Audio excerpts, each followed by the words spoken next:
ഞാൻ വീണ്ടും ചന്തു ചിന്തയായി മാറാൻ ആഗ്രഹിക്കുന്നില്ല. ഒന്ന് നിർത്ത്.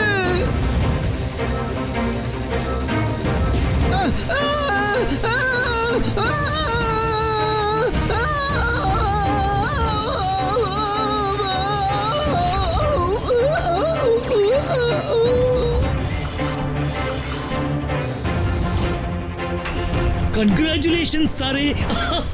നമ്മൾ